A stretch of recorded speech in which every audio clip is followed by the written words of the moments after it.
Bonjour à tous.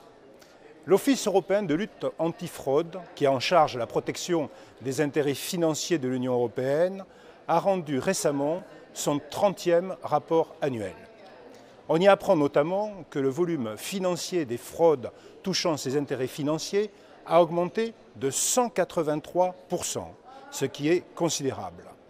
En France, deux parlementaires, l'un de La République En Marche, l'autre UDI, devaient rendre un rapport explosif sur l'état des fraudes aux prestations sociales.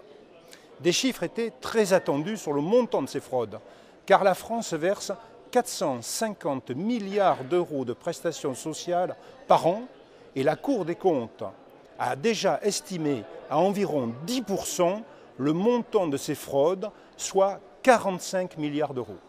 45 milliards de fraudes aux seules prestations sociales, soit bien supérieur au budget du ministère de la Défense, qui est de 35 milliards, bien supérieur au budget du ministère de l'Intérieur, qui est de 25 milliards, et très supérieur au budget de la justice, qui ne représente que 7 milliards d'euros.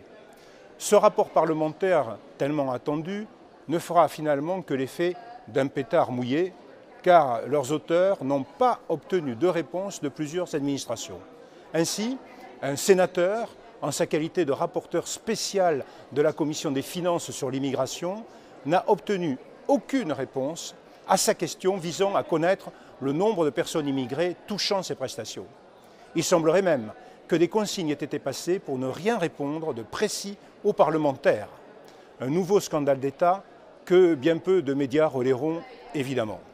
Pour ma part, au-delà du travail parlementaire que je fournis ici à Bruxelles, je vais signaler, en ma qualité de président de l'Association professionnelle des magistrats, je vais signaler donc au procureur national financier ce que j'estime être de vastes détournements de fonds publics.